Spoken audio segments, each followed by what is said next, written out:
All right, thank you so much. You know, Jane, this next segment, a lot of my ideas come from What, Hannah? come from books that I read, okay? And this book is Atomic Habits. I got it for my birthday. You were saying it's excellent. It is excellent. So go get Atomic Habits. Go get it, guys. I have no stake in this. I just really like it. But this is what's leading us into our next segment. In the new year, there's so much talk of resolutions and goals.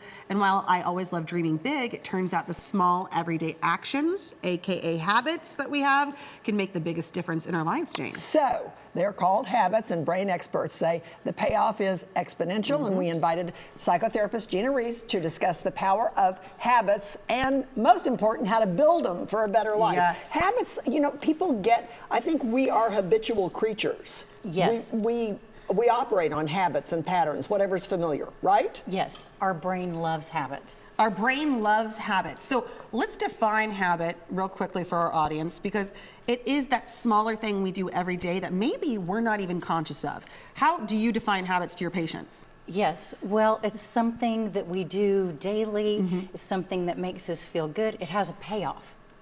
I love that, a sometimes payoff. bad habits have a payoff, but it's a negative payoff. So we want to shift our thinking to the positive, those positive habits that we want to build over time and give us really great results. Okay, so you've created a short list of ways to make habit building successful. And you say, and this makes a lot of sense to me, the first one is make sure it's achievable. Yes, be in tune with yourself, know what you can do.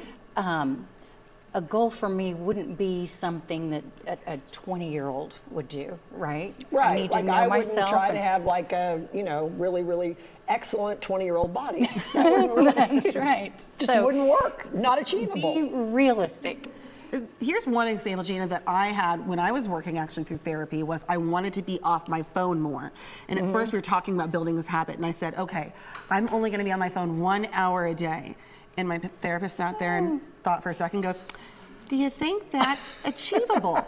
And I said, heck no. Probably not. What we did is realistic. we said, the first hour of the day, I'll be off of it, so small and achievable. Is that what you're talking about?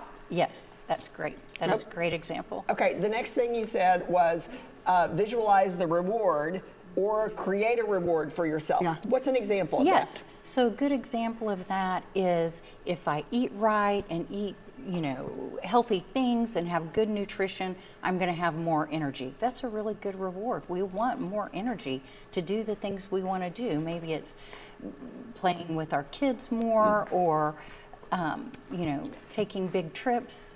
You know, this brings up something that I have found works for me. Instead of thinking about the negative consequence, to think about the positive consequence. That seems to work well for me. If I do this, this good thing will happen. Is there any basis in psychotherapy for that?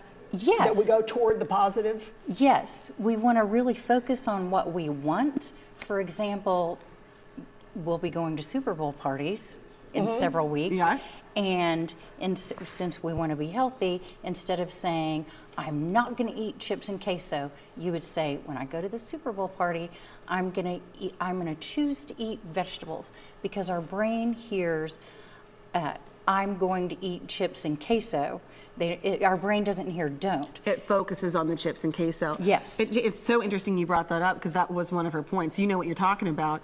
You were saying there was actually studies with fighter pilots. Explain this to folks about the idea of focusing on, if you focus on what you don't want to do, you actually gravitate towards this. That's Tell me what about the I fighter found. pilot. Yeah. You need to focus on what you do want. Yes, yes, and speak that, because our brain listens to everything we think and everything we say. So with fighter pilots, they learned when they said, do not hit this target over here, the fighter pilots would go right to that target. They would just hear, hit this target over here. So that's what we need to say to ourselves. So make it affirmative. I want to be stronger. I want to work out more, not I don't want to sit on the sofa. The last one, I think this is smart. Make it accessible. Again, I go back to getting my phone away. I'm making this habit accessible because I plug my phone in the other room when I go to sleep. I got an alarm clock. I'm setting myself for success. How can people make their habits accessible for themselves? Yes, you want to make it easy, right? So if you're going to the gym, make sure your gym is close to your house. Yes. I just joined a new gym, and that's the first thing I look for. What's in the surrounding area to my house, so I know I will go.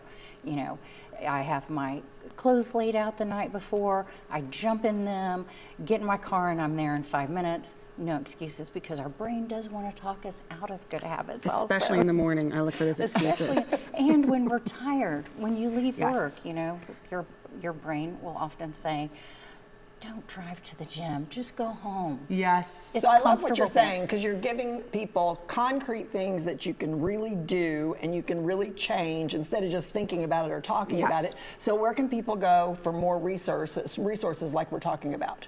Yes, there's several good books. Mel Robbins has some good books. Love her. Atomic Habits is really great. There are really great resources out there. Well, thank you so much for these conversations. I love it, and I love the tangible aspect, like you were saying. We appreciate your time so much. Thank you for having me. All right, so speaking of